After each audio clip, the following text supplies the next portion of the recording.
Captain Lee Jun stood on the command deck of Kepler Station, watching the stars through the large window. The mining station was quiet at this hour.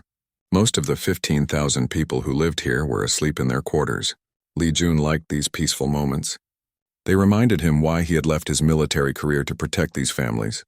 The station floated near a large asteroid field rich with rare metals. For 3 years, the miners had worked hard to dig up the precious materials that Earth needed. Families from the Korean colonies had come here to build new lives. Children played in the station's gardens while their parents worked in the mines below. Dr. Park Hana walked up behind her husband. She carried 2 cups of hot coffee and handed one to Lee Jun. "You should get some sleep," she said softly. "The night shift can handle things." Lee Jun smiled and took the coffee. "Just checking the sensors one more time.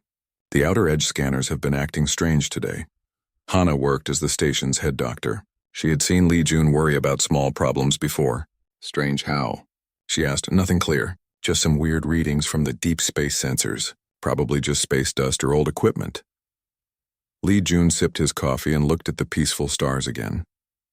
In the engineering section, Kim Tae was working late on the station's defense systems. The young engineer always stayed up late, making sure everything worked properly.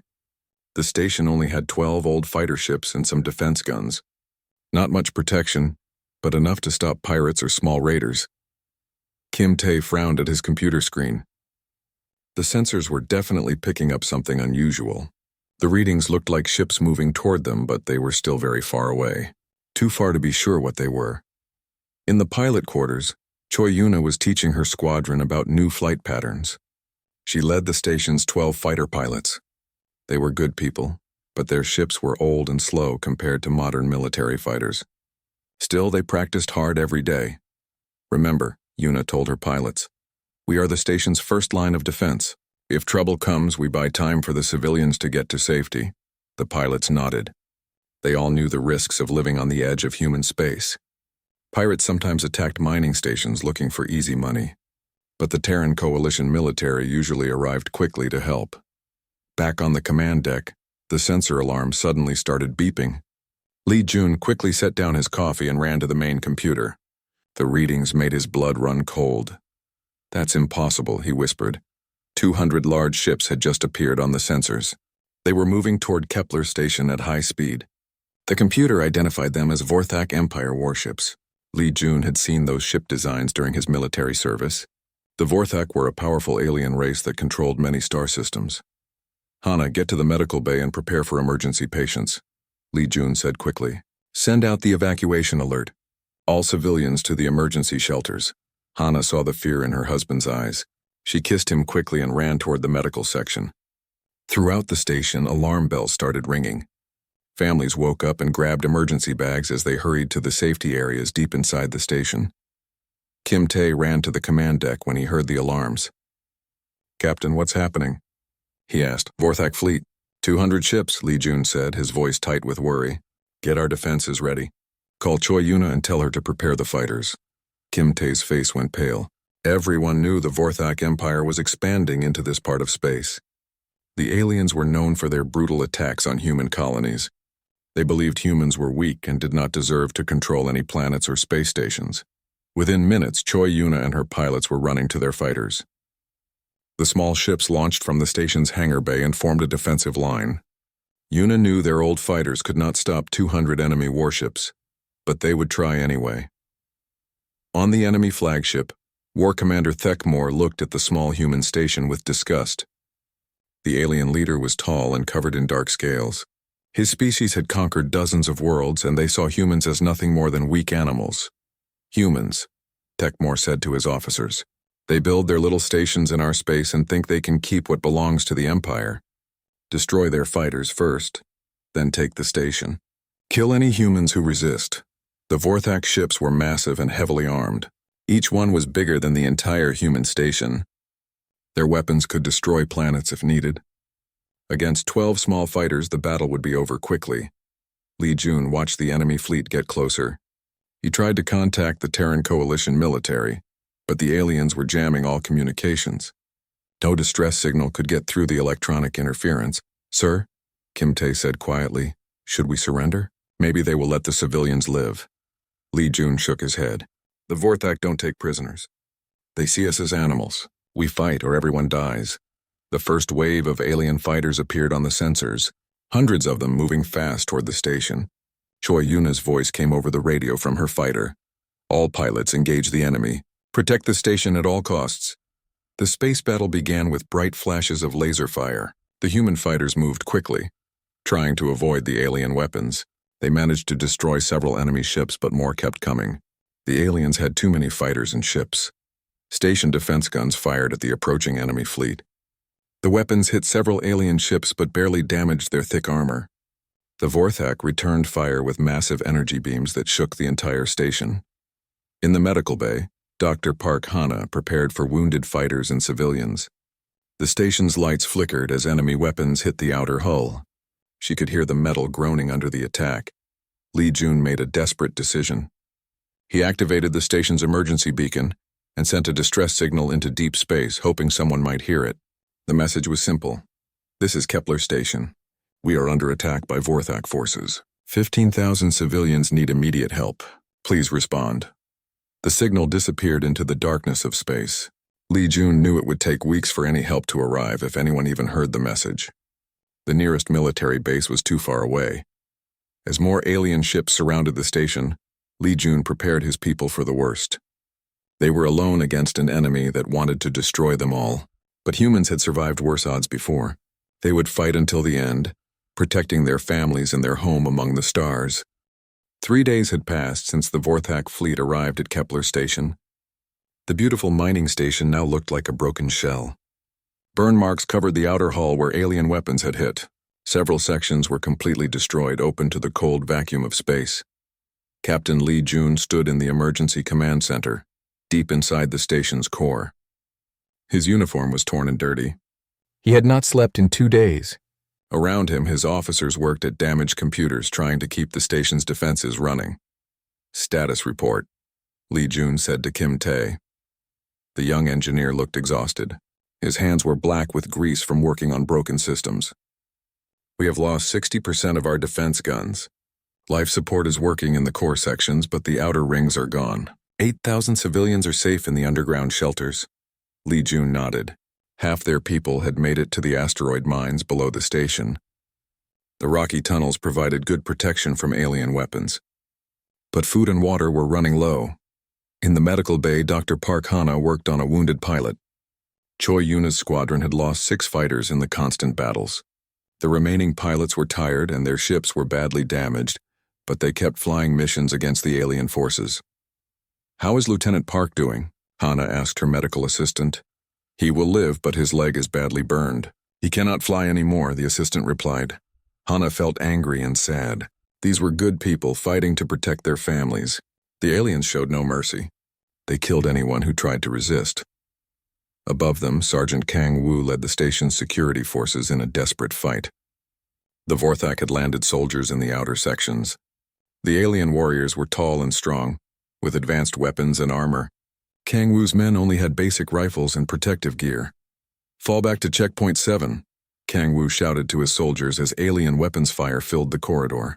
Do not let them reach the civilian areas.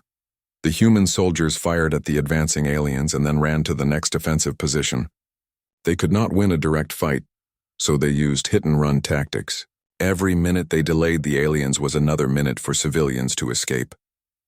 In the communication room, Technician O'Meara worked desperately to break through the alien jamming. Her computers showed nothing but static when she tried to contact the outside galaxy. The Vorthak technology was too advanced for her equipment to overcome. Still nothing, she reported to Lee Jun over the radio. The jamming is too strong. No messages are getting out. Lee Jun closed his eyes for a moment. Without communication, they could not call for help. The Terran coalition did not even know they were under attack. Deep in the asteroid mines, mining foreman Yoon Dae organized the civilian refugees. Thousands of families crowded into the rocky tunnels. Children cried while their parents tried to comfort them. The air was cold and the tunnels were dark. We need to set up more sleeping areas, Yoon Dae told his workers, and find more sources of fresh water. We might be here for a long time. The miners had turned their work tunnels into a hidden city. They used mining equipment to dig deeper into the asteroids, creating safer areas for the families. The aliens did not know about these tunnels yet. Back on the command deck, War Commander Thekmore studied reports from his ground forces. The humans were fighting much harder than expected. His soldiers should have captured the station by now, but the weak animals kept resisting.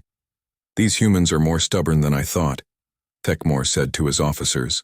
"They fight like cornered beasts." "Should we use the heavy weapons, Commander?" one officer asked. "We could destroy the entire station in minutes." Thekmore shook his head. "No, we need the mining equipment intact. The rare metals here are valuable. We will take this station piece by piece and kill every human inside." The alien commander decided to send a message to break human morale. He ordered his soldiers to capture some civilians who were hiding in the damaged sections. Then he broadcast their execution throughout the station. In the command center, Lee Jun watched the horrible video with anger and pain. The aliens were murdering innocent people to frighten the rest. But instead of breaking human spirit, it made everyone more determined to fight. "Attention all personnel," Lee Jun announced over the station's communication system. "We just saw what these monsters do to our people. We may not live through this, but we will make them pay for every life they take. For our families, for our home, we fight." The human defenders responded with renewed energy. In the fighter bay, Choi Yuna and her remaining pilots prepared for another mission. Their ships were barely holding together, but they would keep flying. "We hit their supply ships tonight," Yuna told her pilots. "Make every shot count. We are running low on ammunition." Kim Tae performed another miracle of engineering, getting power back to several defense guns that everyone thought were destroyed. He worked in dangerous areas, sometimes with alien weapons firing near him, but he never stopped trying to help. In the tunnels, Yoondae's miners surprised a group of alien soldiers who were searching for humans. The miners used their industrial equipment as weapons, crushing the aliens with heavy machinery. They were not soldiers, but they knew how to fight for their families. Sergeant Kang Woo's forces set traps throughout the station. They used mining explosives to collapse tunnels when aliens passed through them. Every section the aliens captured cost them soldiers and time. Dr. Park Hana worked around the clock, treating wounded fighters and civilians. She had run out of many medical supplies, but she found creative ways to help people. Her medical bay became a symbol of hope for everyone who was hurt. As the third day ended, O'Meara detected something impossible on her sensors. A single ship was approaching through hyperspace. The readings were strange and did not match any known ship design. "Captain," she called excitedly, "I'm picking up a hyperspace signature. Something is coming toward us." Lee Jun rushed to her station and looked at the readings. "That is impossible. Nothing can get through the alien jamming." "The signature is getting stronger," O'Meara said, staring at her screen. "Whatever it is moving very fast. Faster than any ship should be able to travel." Throughout the station, people began to whisper about the mysterious signal. Was it another alien ship coming to finish them off? Or could it possibly be help from Earth? War Commander Thekmore also detected the approaching ship. He laughed when his sensors showed only one vessel coming toward his fleet of 200 ships. "Foolish humans," he said. "They send one ship to rescue their people. Destroy it when it arrives. Show them that hope is pointless." But something about the readings worried his science officers. The approaching ship's energy signature was unlike anything they had seen before. It seemed to appear and disappear from their sensors, as if it was jumping between dimensions.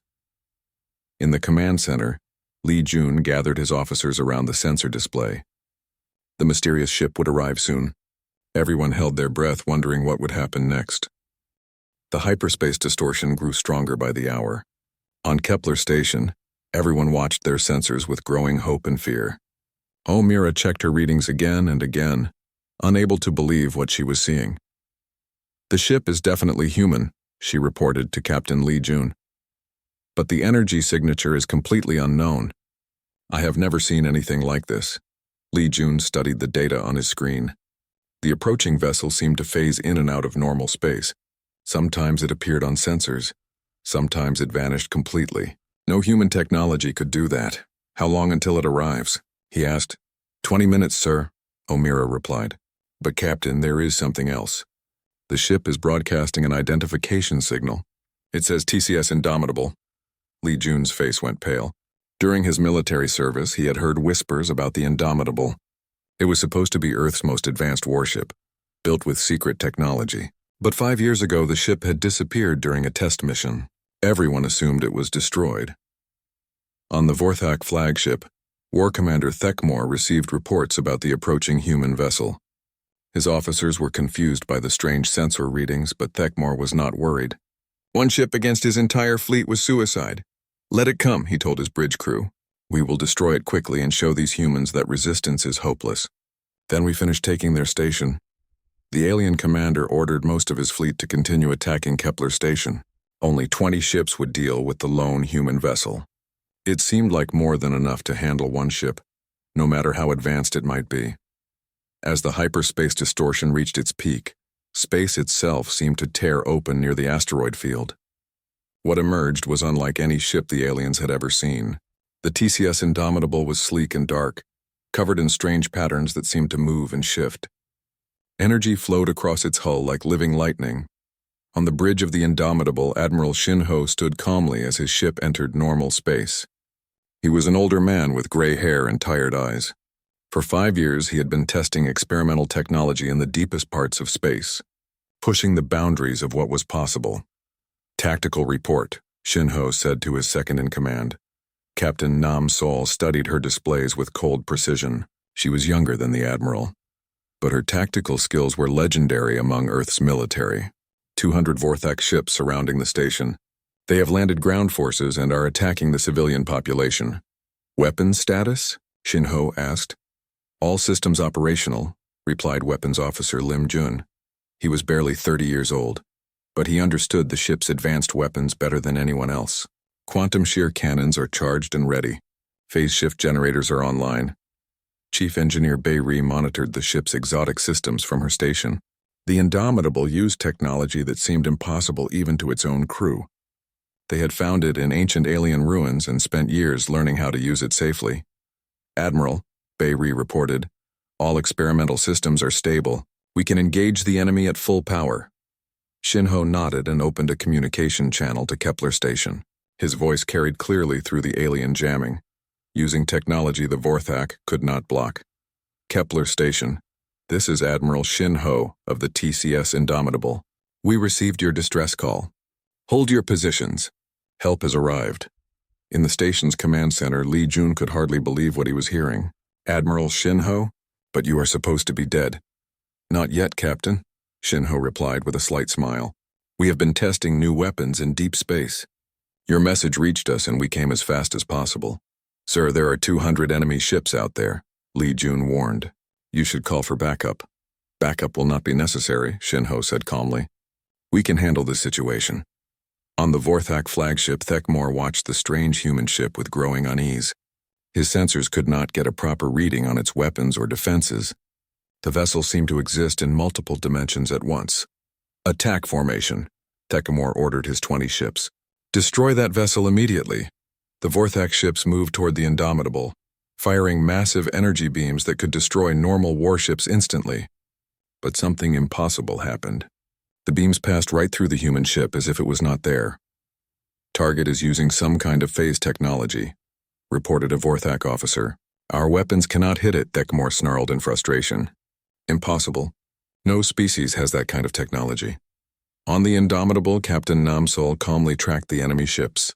20 vessels approaching. They have fired but missed completely. Begin demonstration, Admiral Shin-Ho ordered. Show them what Earth has learned.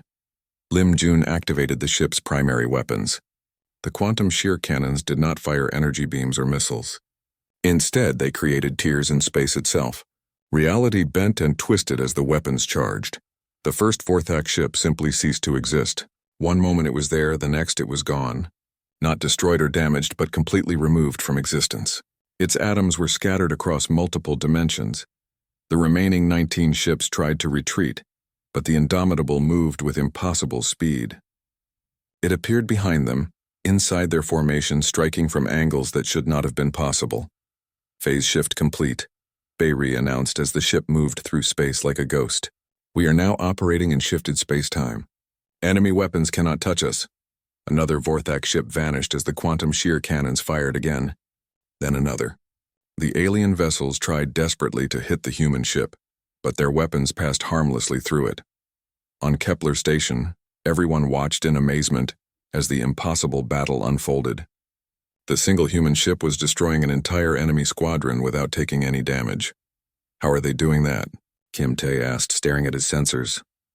I do not know, Lee Jun replied, but they are winning. In the medical bay, Dr. Park Hana watched the battle on a small screen. For the first time in days, she felt hope. The mysterious ship was not just fighting the aliens, it was defeating them completely. Choi Yuna and her remaining pilots watched from their damaged fighters as the Indomitable demonstrated technology beyond their understanding. The ship moved like it was dancing through space, appearing and disappearing at will. War Commander Thekmor realized he was facing something completely new. In minutes, 20 of his best ships had been destroyed by a single human vessel. His species had conquered dozens of worlds, but they had never seen weapons like this. Recall all ships, he ordered in panic. Full fleet attack formation. Destroy that ship with everything we have. But as his remaining 180 ships turned toward the Indomitable, Admiral Shin Ho spoke again over the communication channels. His voice was calm and deadly serious. Vorthak forces, this is your only warning. Leave this system immediately, or we will demonstrate the full power of Earth's technology. You have seen what one ship can do. Do not force us to show you what happens when we stop holding back. Thekmor looked at his fleet and then at the single human ship that had just destroyed 20 of his vessels without effort. For the first time in his military career, the alien commander felt real fear. War Commander Thekmor made his choice. Pride and anger overcame his fear. No single ship, no matter how advanced, could defeat his entire fleet. He would destroy this impossible human vessel and show the galaxy that the Vorthak Empire was still supreme. All ships, attack formation Delta, Thekmor commanded. Surround that ship and fire everything. Destroy it now. 180 Vorthak warships moved toward the Indomitable like a closing fist. Each ship was massive, carrying enough firepower to level cities. Together they could destroy planets. Against one human ship, victory seemed certain. Admiral Shin Ho watched the enemy fleet approach with calm eyes. He had spent 5 years preparing for this moment, testing weapons that Earth scientists said were impossible. Today the galaxy would learn what humanity could do when they stopped holding back. Captain Namsol, implement Battle Plan Omega, Shin Ho ordered. Namsol's fingers moved quickly across her controls. Her tactical mind calculated angles, distances, and timing with perfect precision. All weapon systems online. Phase generators at maximum power, ready to demonstrate full capability. Chief Engineer Bei Ri monitored the ship's exotic systems as they pushed beyond normal operational limits. The technology they used came from ancient alien ruins that Earth scientists had found hidden in deep space. It had taken decades to understand even basic functions. Admiral, we are operating at 200% normal power levels, Bei Ri reported. All systems stable, but we are entering uncharted territory. Understood, Shin Ho replied. Weapons Officer Lim, you are authorized to use all experimental systems. Show them what Earth has learned.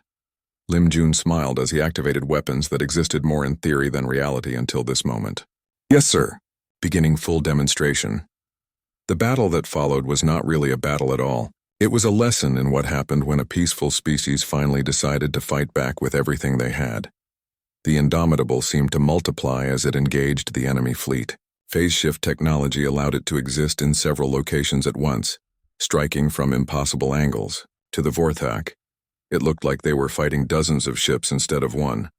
The quantum shear cannons fired continuously, tearing holes in reality itself. Vorthak ships did not explode when hit by these weapons. They simply stopped existing. Their matter scattered across dimensions that had no names. But the Indomitable had more than just those exotic weapons. Temporal displacement fields aged enemy ships centuries and seconds. Proud warships that had conquered worlds crumbled to rust and dust as time accelerated around them. Gravity manipulation systems crushed other vessels like tin cans, compacting them into dense balls of metal. Some ships found themselves turned inside out as space itself twisted around them. On the Vorthak flagship, Thekmor watched his fleet disappear with growing horror. His officers shouted reports of impossible attacks and weapons that defied known physics. 30 ships destroyed, Commander, one officer reported, his voice shaking with fear. 50 ships destroyed, came another report minutes later. 70 ships destroyed. The humans are using weapons we cannot understand. Thekmor stared at his tactical display as red marks showed destroyed vessels. Each mark represented hundreds of his soldiers, ships that had served the Empire for decades, all destroyed by a single human vessel that seemed to dance through space like a ghost. On Kepler Station, the defenders watched in amazement as their impossible rescue played out. Captain Lee Jun stood in the command center, unable to believe what his sensors were showing him. "They are destroying the entire fleet," Kim Tae said, his voice filled with wonder. "One ship against 200 and we are winning." Dr. Park Hana had stopped treating patients to watch the battle. In the medical bay, wounded soldiers and civilians gathered around screens, cheering as each enemy ship vanished from the sensors. Choi Yuna contacted her remaining pilots over the radio. "Everyone stay clear of the battle zone. Let our rescuers work. I have never seen anything like this." In the asteroid mines, mining foreman Yoon-dae told the civilian refugees what was happening above them. Thousands of families who had been hiding in fear now watched on small screens as a single Earthship saved them. All children who had been crying in terror now clapped and cheered as the bad aliens disappeared one by one. Their parents held them close, hardly daring to believe that rescue had really come. Sergeant Kang Woo and his security forces stopped fighting the alien ground troops and watched the sky. The enemy soldiers on the station had received orders to retreat to their ships, but many of those ships no longer existed. Back on the Indomitable, Captain Nam Sol coordinated the systematic destruction of the enemy fleet with mathematical precision. She did not just target enemy ships randomly. She targeted their weapons first, then their engines, leaving them helpless before finishing them off. "Admiral, we have destroyed 60% of the enemy fleet," she reported. "Remaining ships are attempting to retreat. Do not let any escape," Shin-ho ordered. "The galaxy needs to understand that attacking humans has consequences." Weapons Officer Lim Jun targeted the fleeing ships with weapons that bent space and time. Distance meant nothing to the Indomitable's advanced systems. Ships trying to escape found themselves pulled back through folded space to face destruction. Chief Engineer Bei Ri pushed the experimental systems even harder. The ancient alien technology responded to her commands, creating effects that seemed like magic to anyone watching. But it was not magic. It was science so advanced that it appeared impossible. "Engineering reports all systems performing beyond specifications," Bei Ri announced. "The alien technology is adapting to our needs. It is learning from this battle." As the number of destroyed enemy ships reached 100, then 120, panic spread through the remaining Vorthak forces. These warriors had conquered worlds and terrorized entire species. But now they faced something they had never encountered before. War Commander Thekmore realized that his proud empire had made a terrible mistake. They had attacked humans thinking they were weak prey animals. Instead, they had awakened something that possessed technology beyond their understanding.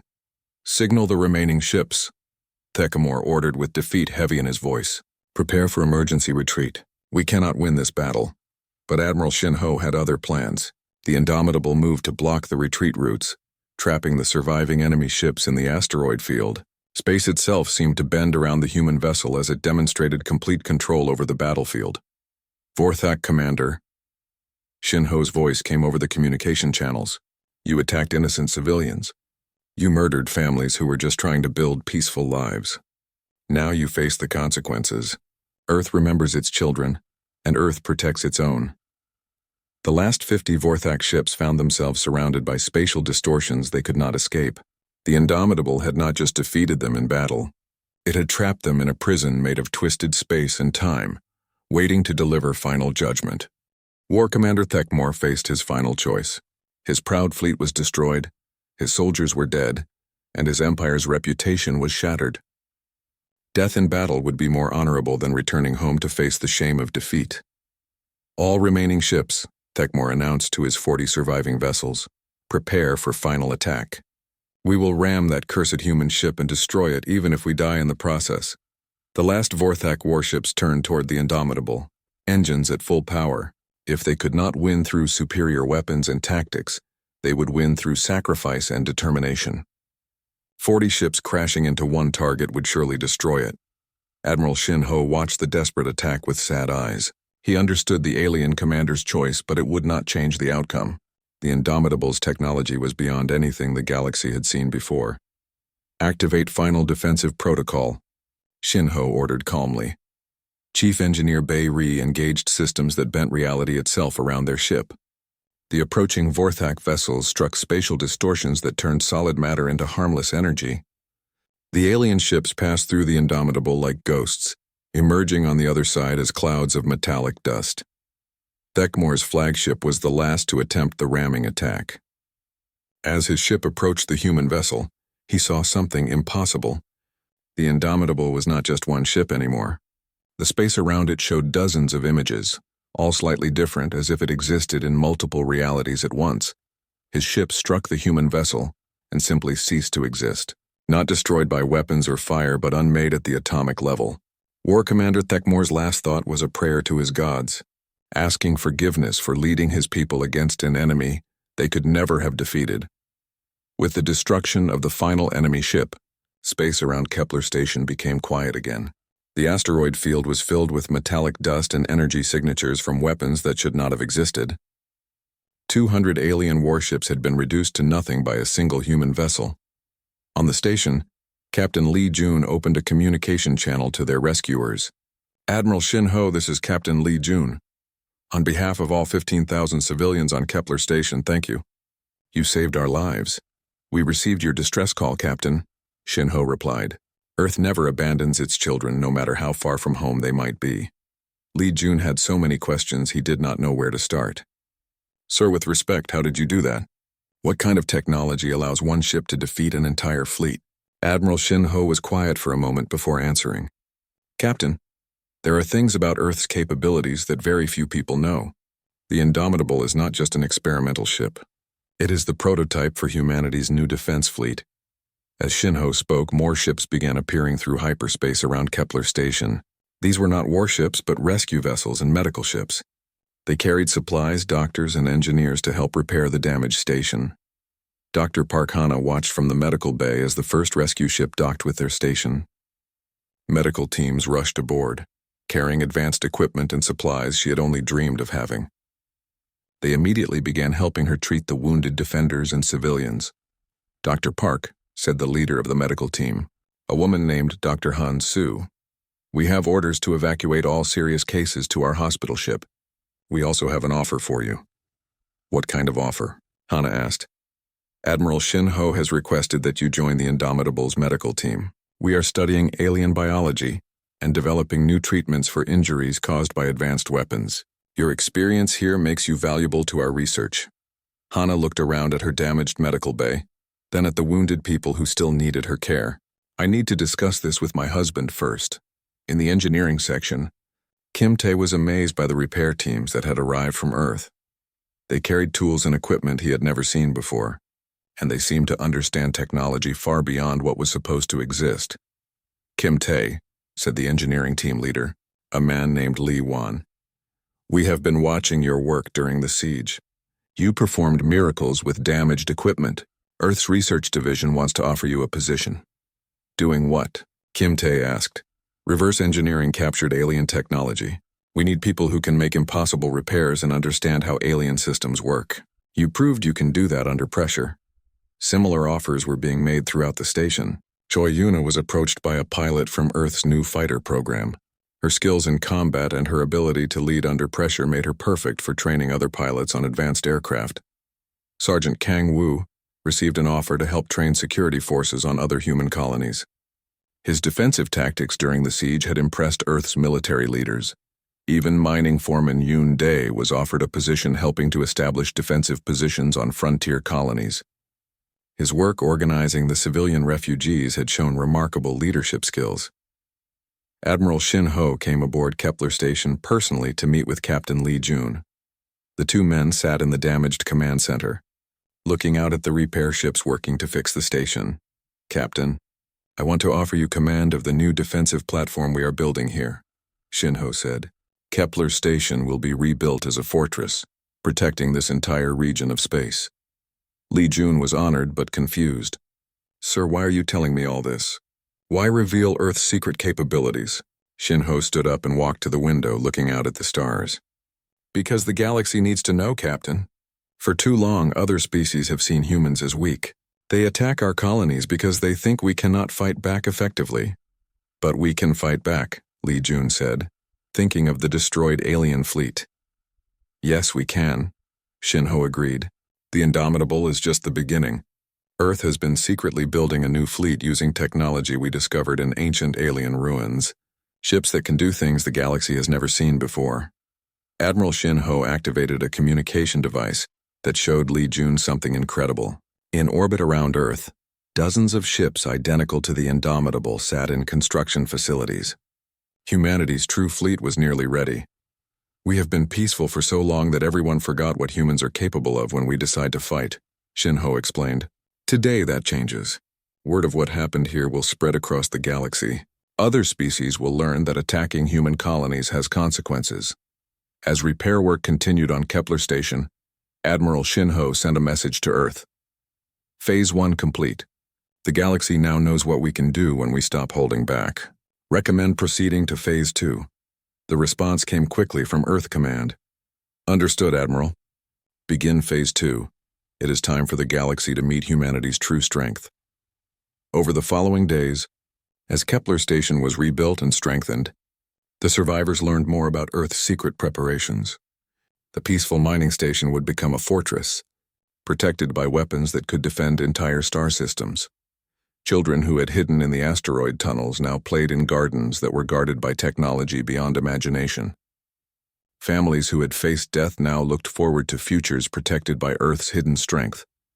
Captain Li Jun stood on the new command deck of the rebuilt station, watching ships come and go. His wife Hana had decided to join the Indomitable's medical research team, while he would command the new defensive platform. They thought no help would come, Li Jun said to himself. Remembering those desperate days under siege. They were wrong. Earth never forgets its children. In the depths of space, the Indomitable continued its mission, carrying the message that humanity was no longer the galaxy's weakest species. The age of human expansion was about to begin, and the galaxy would never be the same.